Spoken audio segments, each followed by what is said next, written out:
From Washington, the McLaughlin Group, the American original. For over 2 decades, the sharpest minds, best sources, hardest talk. If. For such a small word, it packs a wallop. If I live to 100, if Social Security isn't enough, if my heart gets broken, if she says yes. We believe if should never hold you back.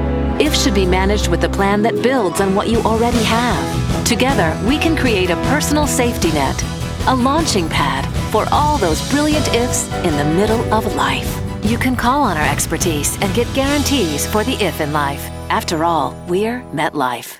There's a world of investment opportunities out there.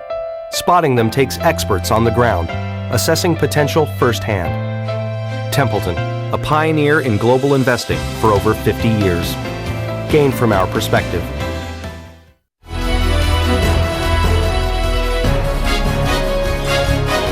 Issue 1, talent rules. Everybody's treating me very well. That's the most I've said all day, too. Elena Kagan this week made the rounds in the U.S. Senate. Solicitor General Kagan was looking to garner support for her nomination to serve as the next U.S. Supreme Court Justice. Her confirmation will need a majority vote in the Senate Judiciary Committee and at least 51 votes in the U.S. Senate. General Kagan would then serve on the court for life, unless she chooses to resign. Her profile: B.A. Princeton, M.A. Oxford, J.D. Harvard. Court Clerk, U.S. Circuit Court Judge Abner Mikva, 1 year. Court Clerk, U.S. Supreme Court Justice Thurgood Marshall, 1 year. Attorney, Williams & Connolly, D.C. Law Firm, 2 years. Professor of Law, University of Chicago, 4 years. Contemporaneously, in part, with University of Chicago Professor of Law, Barack Obama. Associate Counsel, White House, 4 years. Professor, Harvard Law School, 4 years. Dean, Harvard Law School, 6 years. U.S. Solicitor General, Department of Justice, 15 months, and currently President Obama's top lawyer in cases before the Supreme Court. Despite these impressive credentials, it has been noted that General Kagan has no experience as a sitting courtroom judge. This drew some negative appraisal. It strikes me that if a nominee does not have judicial experience, they should have substantial litigation experience. Ms. Kagan has neither. Question: ideologically, how does Elena Kagan seem to incline? To the left or to the right? Patrick. Well, John, she wrote her Princeton thesis on the sad demise of American socialism. She worked for Elizabeth Holtzman and broke down in tears when Holtzman's a far leftist, lost her Senate race, and she threw the military off the campus at Harvard. That tells you where she's coming from. But the key question is, John, I don't believe this lady is qualified to sit on the United States Supreme Court. For this reason, she has never been a judge. She has never litigated anything before they basically gave her the job of Solicitor General. She has never written a book. She has never written anything that shows real scholarship in constitutional law. Barack Obama is pulling this court to the left. And quite frankly, when you put in Sonia Sotomayor, I think he is dumbing down the Supreme Court. She is an intelligent, attractive lady, but I'll tell you this, she does not command the intellect to sit there across from Scalia, Alito, Roberts, and Thomas. Elena. Well, first of all, Pat, you borrowed the phrase about dumbing down from your sister Bay, or she borrowed it from you, because I've seen that one before. Right. You've written 10 books. I don't know that that qualifies you for the Supreme Court. I don't think writing a book is a necessary qualification. This woman has superb academic credentials. She has been confirmed and has served as the Solicitor General of the United States for the last year, arguing cases before the Supreme Court. She has a history as a consensus builder, which is what Barack Obama likes. I know you think Barack Obama is far left also, but by other people's lights, he's pretty center, and so is she. And she built a lot of alliances when she worked on the Hill, in the White House, and certainly at Dean at the Harvard Law School. But most importantly, we've watched her operate in the Supreme Court, and she dares to take on Justice Roberts, and she has a friendly, jousting relationship with Justice Scalia. She is every bit their intellectual equal. Well, liberal presidents never make the mistake that Republican presidents often do, which is choose somebody who they're not quite sure where they're going to fall ideologically. This woman is to the left. She is a liberal, and she will be a judicial activist if she makes it through her confirmation process. But she's also a cipher, because she has never been a judge. She has no paper trail. There is nothing really to discern any kind of real judicial philosophy coming out of this woman, and that's exactly why Obama chose her to make the confirmation process relatively easy. Now remember that back in 2005, President Bush went down the same road in the very misguided nomination of Harriet Miers. Harriet Miers was an attorney. She was the White House counsel, so she was no slouch. But conservatives went after her for the same reasons that a lot of people are leveling criticism at Kagan now, which is that she has no judicial experience, no litigation experience, and does not deserve to sit on the U.S. Supreme Court. Former distinguished members of the Supreme Court who have not had any judicial, that is, sitting judge experience. She is the first one in decades. Rehnquist, William give me another. Rehnquist was the last one. Who? William Rehnquist. Oh, I was think the there are last half one. a dozen out there. Was her white? Was her white? Was her white? There hasn't been out one. there. There Only hasn't been one in decades. And when you think You about mean that over the course of time it becomes a more demanding requirement? Well, but when you think about nominations to the Supreme Court, certainly presidents have every prerogative to choose whom they would like, but you do want somebody who is living and breathing the Constitution every day, unlike her. What about temperament?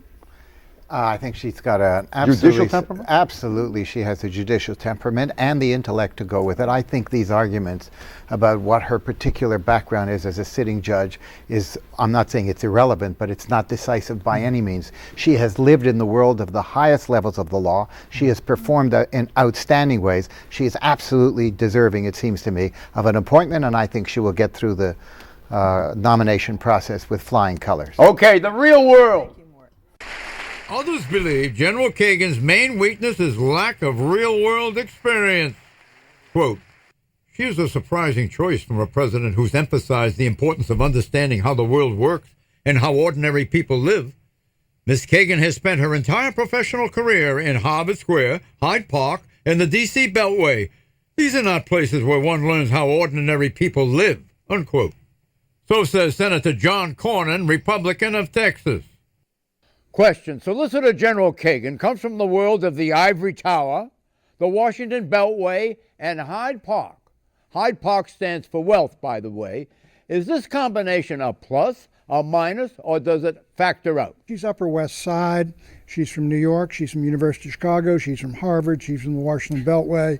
And frankly, a lot of those folks over there are, John. But the key question... Well, what's her net asset position? I don't know exactly what her net assets are, but I don't either. John, let me make one point here.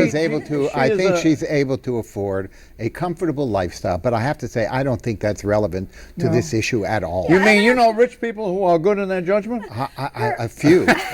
I'm not saying all of them, but there are enough. How about the billionaires? Well, let's start. You start at the very top, John. And I believe everything she's gotten has been well deserved. She graduated from Hunter High School, which is a competitive high school in New York. Her parents were very taken with issues of social justice. She has two brothers who are school teachers. She is outside the judicial monastery, and that I think brings her net worth. She's from a different place than the other people on there is an interesting. Her net worth is a little over $1 million.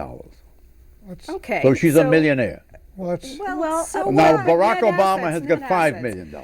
Right. According to the report. There's another interesting angle to this that nobody has really talked about, which is that when we talk about diversity on the court, we usually check certain boxes, race, gender, and so on. But John Paul Stevens, the retiring justice, was the last military veteran on the court. And Barack Obama is now replacing the last military veteran with a non-veteran. All the other justices are also non-veterans. But I thought, perhaps it would be interesting in diversity's case to put a veteran on the court dealing with all of these military issues coming up in a time of war. Good point. Okay, should the Supreme Court be a representative body mirroring the nation's makeup under categories of age, gender, race, and religion? The 50-year-old Kagan would be the current court's youngest justice. Gender. Kagan would be the fourth woman to serve in the court's entire history, over 220 years. Kagan would also be the third woman on today's High Court. The court has never seen 3 female justices serving together. Geography. Kagan would be the 4th justice from New York, joining Justices Scalia, Ginsburg, and Sotomayor. That's almost half the court. Race. Kagan would be the 7th white person on the court. The court currently has 2 minorities, Thomas and Sotomayor. Religion. No Protestants on the court. General Kagan is Jewish. That would mean the court would have no Protestants for the first time in its history. Rather, 3 Jews and 6 Catholics. Question. Did the framers of the U.S. Constitution intend that the court mirror the makeup of the nation, or did they intend something else?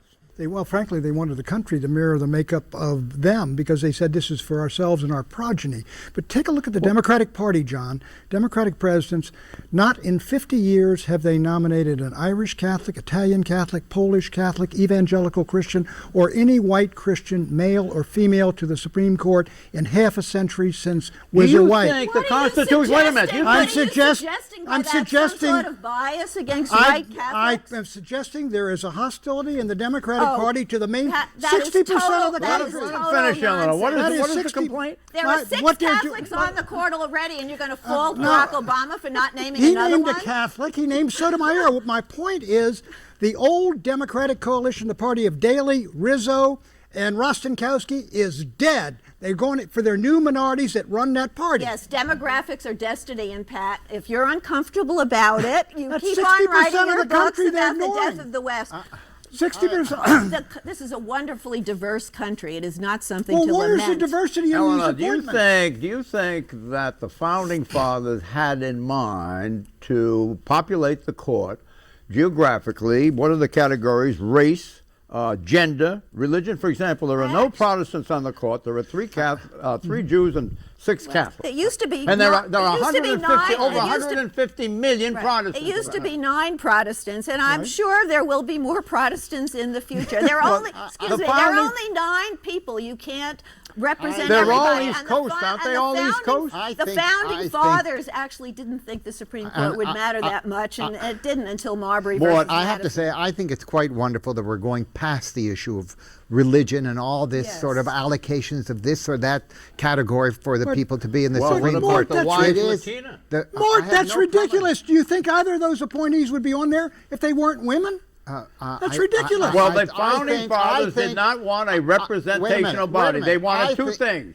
They wanted merits, legal merits. That is, John, 99%. Legal merits. Okay. You have the training, and you have the intellect, and B, you have what? You have the judicial temperament. John, that's all they want. That's all they want. 99% of the country. Should it be kept that way? John, let her finish. Let her finish. I think I'd be on this panel as long as I have been if you didn't need a woman. But you can get somebody who knows what they're doing and gender in the same. Indeed. Last time I checked, I was a woman. Look, the Founding Fathers, that's exactly what they envisioned. And yes, it is a co-equal branch of government. So they did envision the judiciary as extremely important. That's why they made it lifetime appointments to make it a set of checks and balances on the unitary executive and the Congress. This court is Eastern elite and it's Ivy League. Eastern elite, and they all went to Ivy College. Every one of them.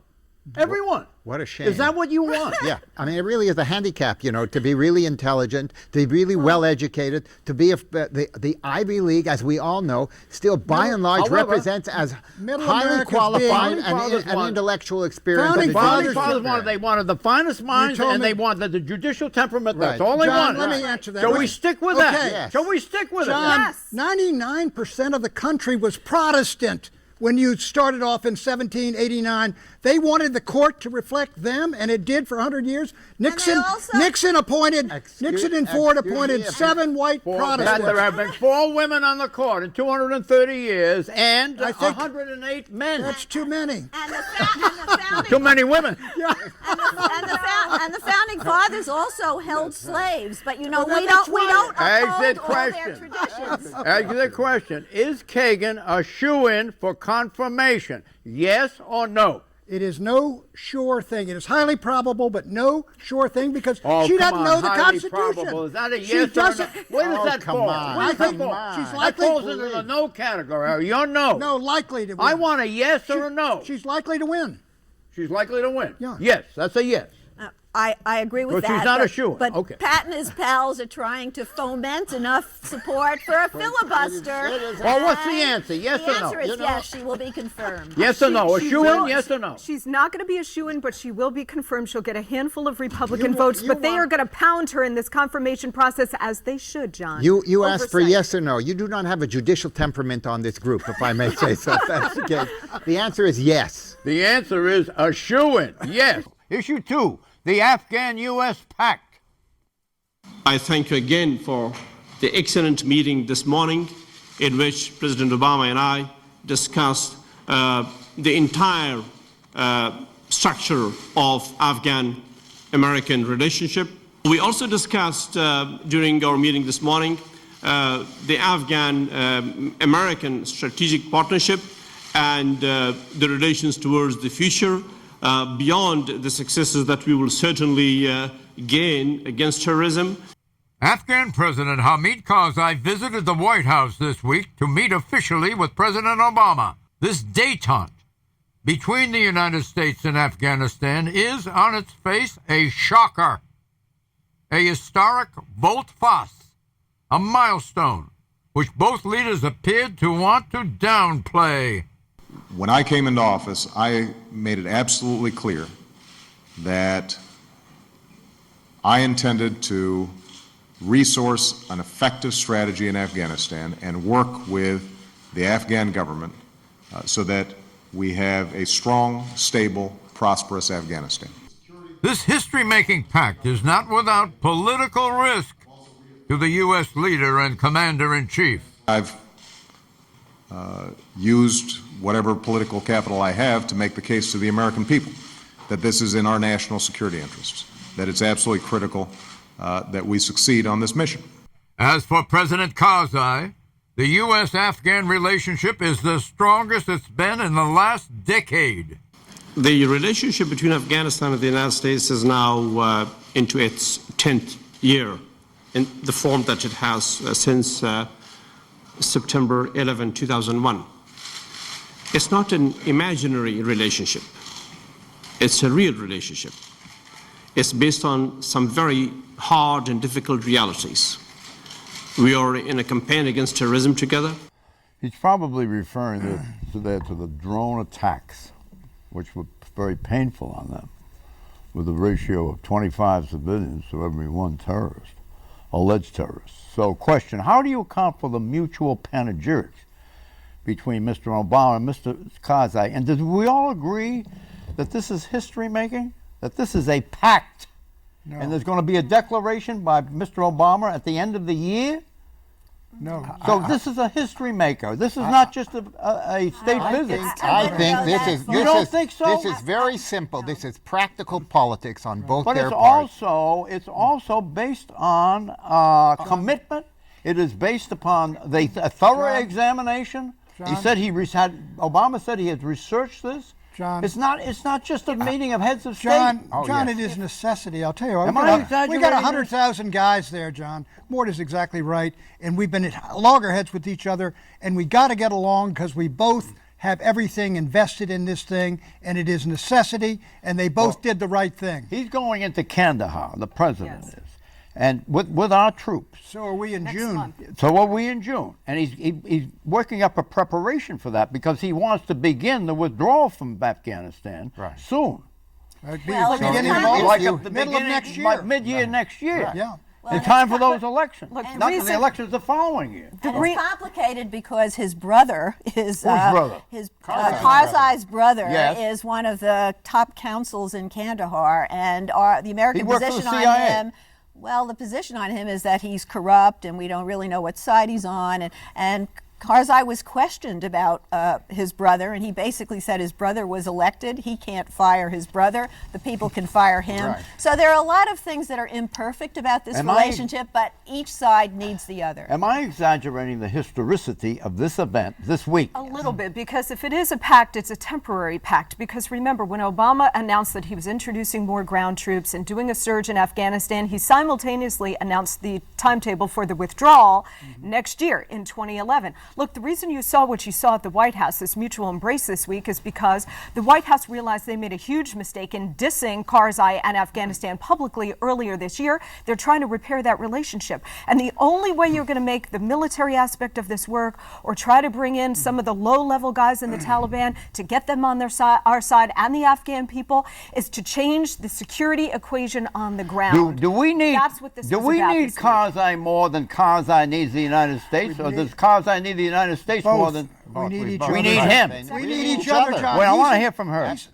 Yes, it is. It's an equitable, it's a symbiotic relationship. We both need each other because we don't want Al-Qaeda and the Taliban to regain control of Afghanistan and use it as a base All right, of so attacks. much for these low-level people. Now the crucial endorsement, legitimacy. President Karzai has won re-election. It was a legitimate election outcome. You just made a point of using the word legitimate. And I very much mean it. And now it's up to him to demonstrate what he can do with that. So, Pat? She's got a very good relationship with Karzai, and we're moving her forward with her. But look, John, this is a pact. You don't like this idea, do you? No, it's a pact of necessity. I think Obama and Karzai did Is exactly this a smart move, yes or no? It's a smart move. Is it a smart move, yes or no? Yes, of course. Is it a It's smart move, yes or no? Finally, yes. Is it a smart move? Yes, it's smart, but it's limited. It's smart, it's very smart, but as Mort says, it's limited. Issue 3, blame game. We will carry out our responsibilities. To date, 5 million gallons of oil, the estimate, has spilled into the Gulf of Mexico. The size of the oil slick is 3 times the size of Rhode Island. Oil executives from BP, Halliburton, and Transocean, the companies involved in the operation of the sunken drilling rig named Deepwater Horizon, testified before Congress this week. The sessions rapidly degenerate into a blame game. Lamar McKay, the president of BP, testified first and pointed the finger at Transocean. BP, as a leaseholder and the operator of the well, hired Transocean to drill that well. Then Stephen Newman, CEO of Transocean, testified and raised questions about Halliburton's work in the cementing of the safeguard. These events occurred after the well construction process was essentially complete. Then Tim Probert, Chief Health and Safety Officer of Halliburton, testified in the last position and blamed BP, the well owner. Halliburton, as a service provider to the well owner, is contractually bound to comply with the well owner's instruction. Question. BP has already testified that it will pay all legitimate claims related to the oil spill. So what accounts for the blame game? More. Well, it all depends how you define all legitimate claims. I mean, they're going to say that these claims, as far as BP is concerned, are not legitimate. They're the responsibility of the other players in this thing. So all of this basically at this point is going to be, how do I avoid as much of the legal exposure and the financial exposure and the public blame for what happened? And that's what this is all about. So there's a lot of wiggle room in the word legitimate. Absolutely. Yeah, and you don't want it to Absolutely. be. You don't want it to be a repeat of what happened with the Exxon Valdez when it took 10 years of litigation and they got a $5 billion settlement, which was then reduced to $1 billion. Peanuts. Peanuts, exactly. And I think BP and the other enablers here deserve the equivalent of a corporate death penalty because they really have committed a crime against Mother But Nature. John, that's the question. Did Lots they of commit a fees and crime? penalties. Well, I mean, it depends on, was it act of God? Was it negligence? Act of God. Or act of, you mean just the thing blew up? Or was it a criminal negligence? If it's the latter, then you got an extraordinary responsibility that could virtually kill some of these companies. But it is nice to see these guys stand up and take responsibility. Yes. That remind you of the Nixon administration, Pat?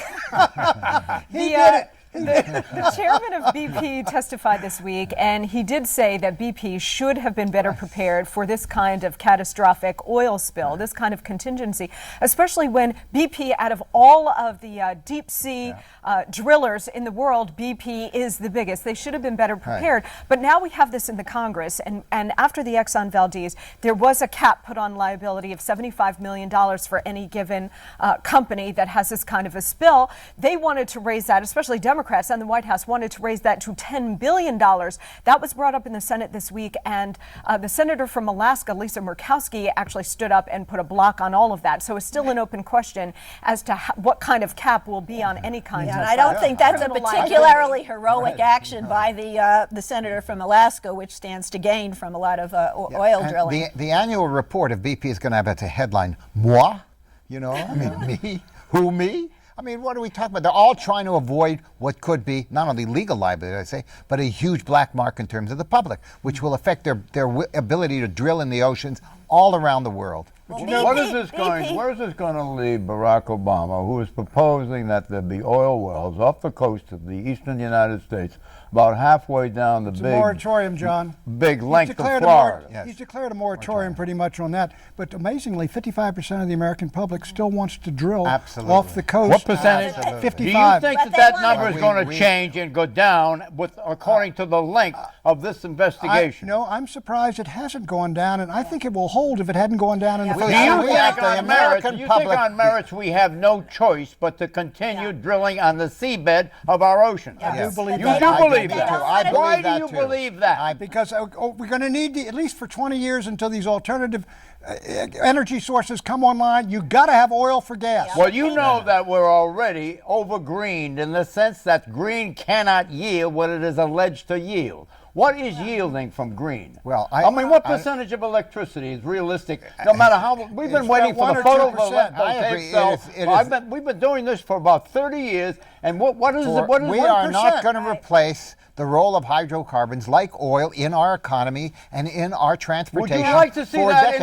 in the world of theory? Yes, in the world of theory, but I don't live in the world of theory because I went to Harvard. I'm sorry about that. Yeah, and that paid off for you. Yes. So I'm just going to explain. So I just want to. Let me just finish. Did you get your grade from the new nominee to the Supreme Court? Absolutely. I totally support Ms. Kagan. I mean, I know what it takes. Do what you have to do to become a billionaire. Absolutely. You do it. Predictions, Pat. Obama will fail to meet his August deadline for the removal of all combat troops from Iraq. Elena. Financial reform bill, when it finally passes, will get upwards of 70 votes in the U.S. Senate. The FBI just carried out a raid on a suspected terror cell outside of Boston that is allegedly linked to the Times Square bombing. Look for more raids because they have identified more cells. What? Within a year, we're going to have another crisis over the euro because the bailout is simply not effective in terms of dealing with the underlying problems. Obama will meet his deadline to extract troops from Iraq. Don't forget to friend us on Facebook and follow us on Twitter. Bye-bye. Investing takes perspective. It comes from navigating up and down markets for 60 years, spotting opportunities at home and abroad. Global investing from Franklin Templeton Investments. Gain from our perspective.